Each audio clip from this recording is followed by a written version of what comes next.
Buenos días, colegas. Esta es la segunda clase de lo que es la parte de rehabilitación vascular.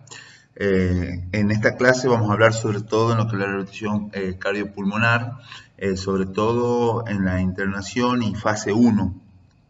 Bueno, ya saben, soy Martín Petersen, kinesiólogo del Hospital Padilla, donde me desarrollo sobre todo en terapia intensiva y en el departamento de emergentología. Antes que nada, la rehabilitación cardiovascular hace muchos años estaba indicada únicamente en lo que eran cardiopatías isquémicas. Esa era la indicación original. En la actualidad entra toda enfermedad cardiovascular salvo que transcurra o esté con un proceso de angina inestable. O sea que las indicaciones en la actualidad de la rehabilitación vascular, cardiopulmonar, entran lo que son las enfermedades cardiovasculares, enfermedades cardíacas propiamente dichas, cardiopulmonares, o sea que entran patologías respiratorias como EPOC, enfermedades vasculares y otras. También tiene una indicación en patologías preventivas como factores de riesgo coronarios como la hipertensión arterial, la dislipemia, la diabetes, la obesidad, el tabaquismo, el sedentarismo, el estrés, en pacientes añosos, osteoporosos, pacientes que hayan sufrido algún accidente cerebrovascular, insuficiencia cerebral, etc. O sea que es muy amplio hoy en día la indicación para que estos pacientes entren en un programa de lo que sea una rehabilitación cardiovascular. Bueno, es importante saber las indicaciones. También es importante qué rol cumple la actividad física aeróbica en estos programas. Es muy importante porque la actividad física juega un rol muy importante en la prevención primaria y secundaria de estas enfermedades cardiovasculares. La actividad física aeróbica regula y mejora la capacidad del ejercicio. El ejercicio y el entrenamiento mejora la capacidad funcional cardiovascular, disminuye la demanda del miocardio de oxígeno. El ejercicio regula y ayuda al control de los lípidos, de la diabetes, de la obesidad, de la hipertensión. El mayor potencial para reducir la mortalidad en el sedentarismo es comenzar con la actividad física de leve a moderada. Los mayores beneficios de la actividad física se logran con una intensidad física moderada, entre un 40 a un 60% de la capacidad funcional máxima. La prescripción del ejercicio para rehabilitación en pacientes activos debe ser individual para cada paciente. Y es fundamental esto, que la rehabilitación cardiovascular combina la prescripción del ejercicio de entrenamiento con la modificación de los factores de riesgo coronario. O sea que tiene que ser un ejercicio destinado a cada paciente y prescrito por un profesional. Además, tiene que sí o sí ir acompañado de una combinación de las modificaciones de sus factores de riesgo, sobre todo hábitos de su vida diaria. ¿Cuáles son las metas de la rehabilitación cardíaca? Es la mejoría de la capacidad funcional, alivio o disminución de los síntomas relacionados con la actividad, reducción de la discapacidad, identificación y modificación de los riesgos coronarios. Los objetivos de la rehabilitación cardiovascular son potenciar el ejercicio, el manejo de los lípidos, el control de la hipertensión arterial, la cesación de fumar, la reducción de la mortalidad, mejorar la capacidad funcional, atenuación de la isquemia miocárdica, retardo de la progresión aterosclerótica coronaria, reducción de nuevos eventos coronarios. Recordemos antes de entrar a la fase que la actividad aeróbica cumple, ya hemos hablado de todos los beneficios que tiene, pero sobre todo tiene un impacto en el miocardio porque favorece sobre todo a lo que es la hipertrofia del músculo miocárdico, pero es una hipertrofia excéntrica donde hay un crecimiento o un mejoramiento de la función de las fibras musculares del miocardio, que este tipo de hipertrofia excéntrica no achica la cámara de los ventrículos, a diferencia de lo que realiza o sucede en las actividades con mucho esfuerzo anaeróbico, donde me produce una hipertrofia concéntrica, donde hay un achicamiento del radio de las cámaras ventriculares. Esto no sucede con la actividad aeróbica, es a la inversa. Y segundo, los beneficios que tiene en el sistema vascular, porque mejora así la circulación sanguínea, mejora así también el sistema endotelial, también es potenciadora y productora del colesterol bueno, que es el HDL. Entonces, la actividad aeróbica, sobre todo de baja a moderada intensidad, tiene este impacto positivo tanto en el corazón como en el sistema vascular. Bueno, ahora vamos a entrar un poco en lo que es la rehabilitación cardiovascular. Las diferentes fases se dividen en fase 1, fase 2, fase 3 y fase 4. En esta fase siempre tiene que haber un control y un ejercicio supervisado con un control de hábitos. Recordemos que la rehabilitación cardiovascular mezcla esas dos cosas, el ejercicio supervisado más la modificación de los hábitos para que sea efectivo el tratamiento. En la fase temprana, la rehabilitación cardiovascular provee una buena oportunidad para la educación al paciente y la modificación de factores de riesgo con el ejercicio y el entrenamiento. Hay una etapa prequirúrgica que los objetivos sobre todo es la presentación del equipo kinésico, evacuar dudas del paciente si existen, con la información certera, siempre y cuando no se le dé la información necesaria al paciente, calmar la ansiedad preoperatoria y una instrucción del paciente sobre lo que va a suceder después de la cirugía. Bueno, después viene una etapa posquirúrgica, que los objetivos son acelerar los tiempos de recuperación de los diferentes sistemas corporales, disminuir los riesgos propios de las complicaciones asociadas a la hipomovilidad, facilitar la adaptación del paciente al ambiente hospitalario y al episodio agudo que se encuentra cursando, brindándole una contención y una orientación al paciente. Explicar cada situación al paciente para lograr una aceptación y una colaboración al tratamiento, estimular la actividad de la vida diaria y sobre todo la movilidad y devolver la independencia al paciente, preparar al paciente y a la familia sobre los componentes y beneficios del cambio de estilo de vida y los beneficios de la actividad física. Es fundamental la participación de la familia en este tratamiento, como contención y como colaborador al tratamiento. Identificar y finalmente modificar los factores de riesgo de la enfermedad cardiovascular. Por ejemplo, si el paciente es un tabaquista, si el paciente es un sedentario, todos esos factores de riesgo los podemos ir modificando. Y crear una actitud positiva que motive al paciente a adquirir un compromiso a largo plazo con la actividad física y con las modificaciones de sus factores de riesgo. Bueno, en esta etapa posquirúrgica tenemos los controles iniciales, sobre todo es la conexión a la ventilación mecánica, el monitoreo electrocardiográfico, el monitoreo de la tensión arterial, el monitoreo hemodinámico, que lo podemos monitorear lo que es la presión venosa central, la diuresis, la temperatura, si hay drenaje, los débitos y sobre todo la radiografía de tórax.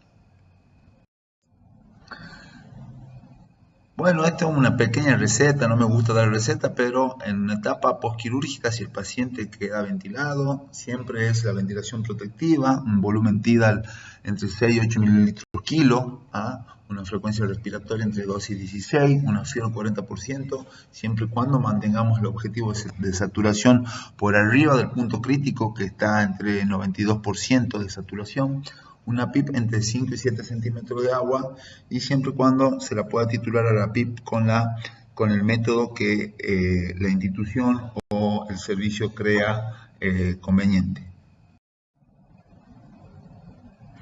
Bueno, vamos a hacer una estratificación del riesgo a predecir y de esta manera intentar evitar las complicaciones esperadas para determinado paciente. Esto mejora el manejo preoperatorio a través del conocimiento preciso de la patología, sus comorbilidades y las complicaciones que podrán aparecer. Dentro de las complicaciones postquirúrgicas pueden ser complicaciones quirúrgicas, cardiovasculares, respiratorias, donde vamos a hacer un fuerte hincapié ahí, neurológicas, renales, metabólicas, hematológicas, infecciosas y gastrointestinales. Recordemos que una de las principales complicaciones que pueden tener las diferentes intervenciones quirúrgicas es la disfunción pulmonar postoperatoria.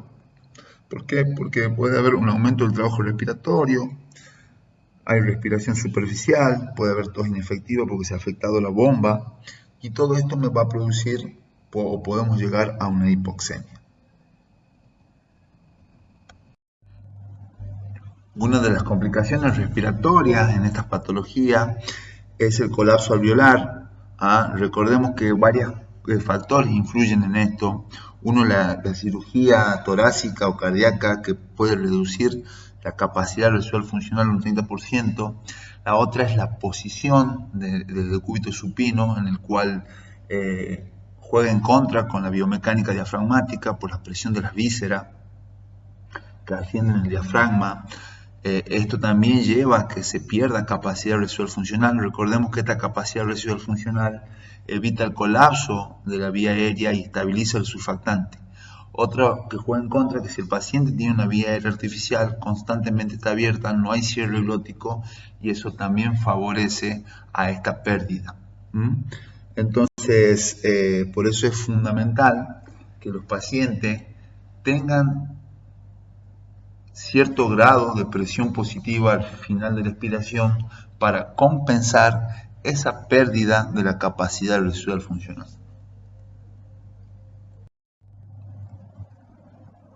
Bueno, el tratamiento kinésico de la hipoxemia postquirúrgica cardíaca, tenemos lo que es la fisioterapia respiratoria y la ventilación no invasiva, van de la mano y es el pilar de este tipo de rehabilitación y sobre todo también combinada con la movilización precoz. Acá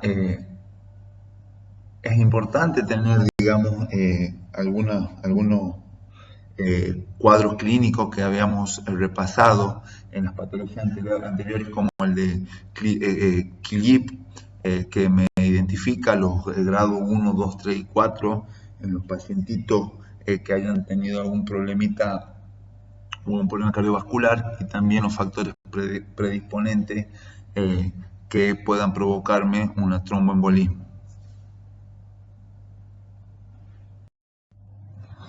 Bueno, vamos a hacer un repaso leve de los beneficios que me trae la ventilación mecánica no invasiva. Recordemos que me permite trabajar sobre todo en pacientes que hayan generado edema agudo de pulmón o tromboembolismo pulmonar. Son indicaciones 1A. Todos los beneficios que me trae, digamos, por la presión positiva, por el sistema de torniquete que hace, porque disminuye la precarga, mejora la poscarga, porque también me produce un alivio de la musculatura inspiratoria, me favorece el contrabalanceo. Entonces, primero lo puedo usar de forma preventiva, lo puedo usar de forma para el destete. Estos son los artículos que respaldan a la BNI y sobre todo en estos pacientes cardiovasculares. Importante para que la BNI, la ventilación mecánica no invasiva, no falle, son a tener en cuenta. Uno es la interfaz elegida. Es importante que sea la más confortable para el paciente, que tengamos diferentes tipos de interfaces, así la hacemos rotativa y no causamos ninguna lesión en la piel. Por lo menos 3 tipos diferentes de máscaras, ya sean full face, total face, sean oronasales, nasales, pero lo importante es que la máscara quede flotando en la cara, no apretada y no cause ningún tipo de lesión. Podemos trabajar en las unidades, ya sea con ventiladores de doble rama inspiratoria y expiratoria. Podemos trabajar, como muestra la figura, con ramas unilaterales en el caso de los CPAP o bilevel. O podemos trabajar también dándole presión positiva con el AMBU. Recordemos que el BNI, la ventilación mecánica no invasiva, de todos estos beneficios, también me evita lo que es el colapso alveolar y disminuye los riesgos respiratorios como las atelectasias. Bueno, son los diferentes dispositivos que podemos tener, sobre todo son los bilevel, que si hablo de bilevel hablo del IPAP y EPAP, o sea que es una presión positiva inspiratoria y expiratoria. Lo que sí debemos tener en cuenta acá si trabajamos con el bilevel es que el IPAP está contenido dentro del EPAP, o sea que si yo quiero brindarle una presión inspiratoria, siempre mi IPAP tiene que ser mayor que el EPAP para que yo le pueda dar un soporte inspiratorio. Los diferentes tipos de interfaces. Acá estamos trabajando estos pacientitos con una máscara de PIP. Esta es una mascarita que tiene una valvulita que causa una resistencia al final de la expiración y ese me da un efecto PIP. Y aparte tiene un whisper donde se le puede agregar un suplemento de oxígeno. Bueno, estos son los beneficios de la PIP, ya lo hemos visto en las clases anteriores, esa fuerza que hace la presión positiva de adentro hacia afuera y desplaza los líquidos del alveolo. El uso de BNI, CPAP o bilevel postquirúrgico en junio, vemos el porcentaje de reintubación que es muy bajo, entre el 2 y el 4%, utilizando estos dispositivos, baja los porcentajes de reintubación. Entonces siempre en un destete, en estos pacientes cardiovasculares, siempre se aconseja el cambio de interfaz, o sea, el pasaje de un tubo endotraqueal a una máscara con ventilación no invasiva. Bueno, una vez que el paciente salió de su situación crítica, debe entrar en un plan de rehabilitación cardíaca y comenzamos acá con la fase 1. La fase 1 es hospitalaria. Es un programa que ofrece servicios preventivos y de rehabilitación a pacientes hospitalizados luego de un evento cardiovascular, que esto puede ser comenzar desde en la unidad de cuidados intensivos o en alguna sala, pero es intrahospitalaria. Bueno, en la fase 1 se deben hacer movimientos suaves de brazos y piernas con ejercicios respiratorios acompañados para mantener tanto la movilidad articular como la función muscular en estos pacientes. Los niveles de esfuerzo deben ser moderados a leve, ya tienen que tener un soporte psicológico en esta fase. Esto reduce significativamente el grado de ansiedad de los pacientes. En esta fase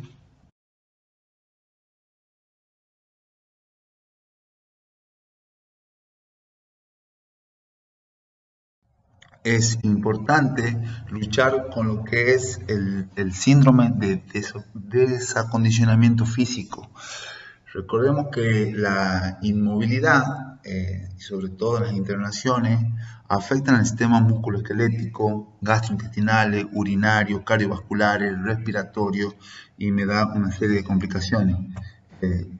La inmovilidad de las extremidades promueve la pérdida de la masa muscular, la fuerza, también así la disminución a la resistencia muscular. Con la inmovilización total, la masa muscular se puede reducir a la mitad o más de la mitad.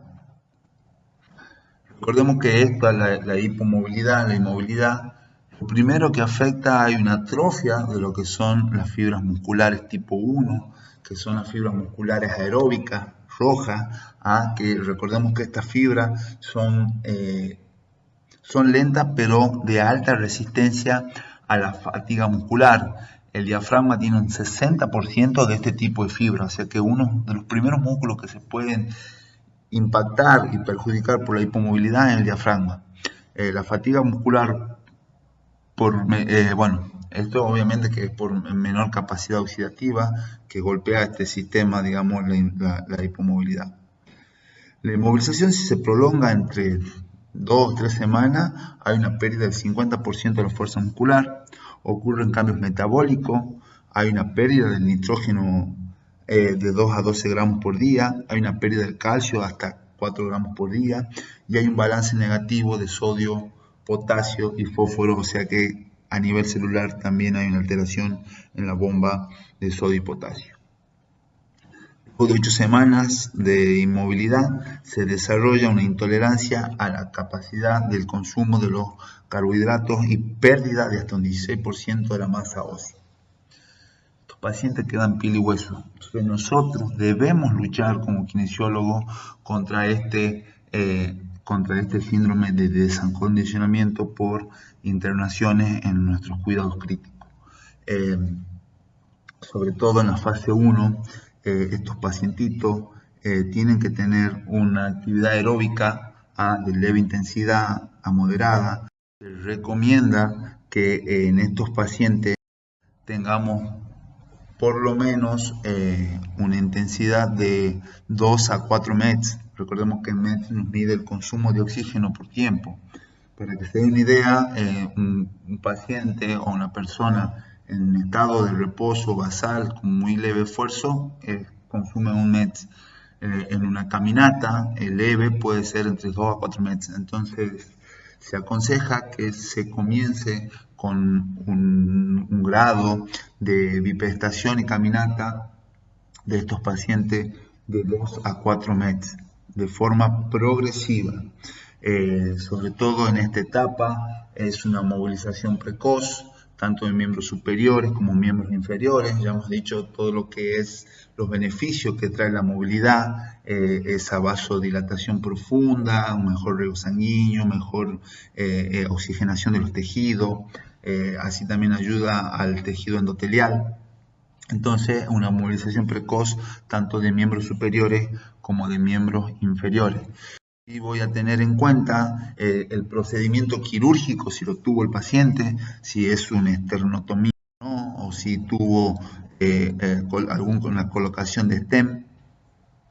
Porque a estos pacientes, si tuvo una esternotomía, le tengo que enseñar cómo toser, cómo movilizarse en la cama. Siempre se les recomienda a estos pacientitos que se entrecrucen los brazos en el momento de hacer algún esfuerzo o en el momento de toser para que se lo inmovilice y se estabilice la caja torácica y sobre todo el esternón. Si tuvo algún procedimiento endovascular, sobre todo en miembros inferiores, cuidar la movilidad y sobre todo las bruscas abducciones en la zona de la ingle.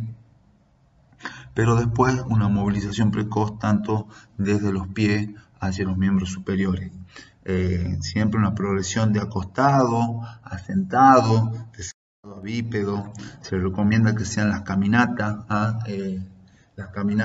de entre 5 y 10 minutitos, en los que el paciente lo tolere. Siempre cuidando las heridas, si es una esternotomía, que vaya con los brazos entrecruzados y cuando haga algún tipo de esfuerzo.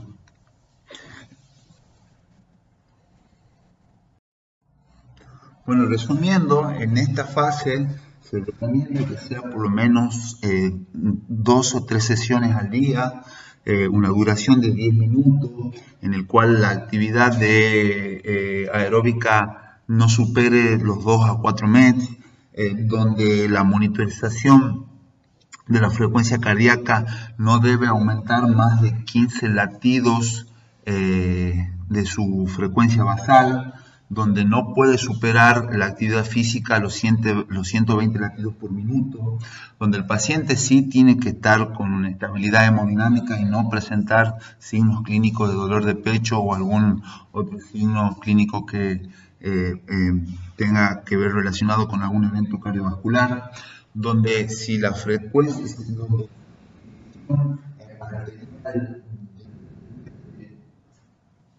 por debajo de 15 a 20 milímetros de mercurio se debe suspender este tipo de rehabilitación, donde tengo que tener un monitoreo del electrocardiograma donde no haya en el electro un supra o un infradesnivel.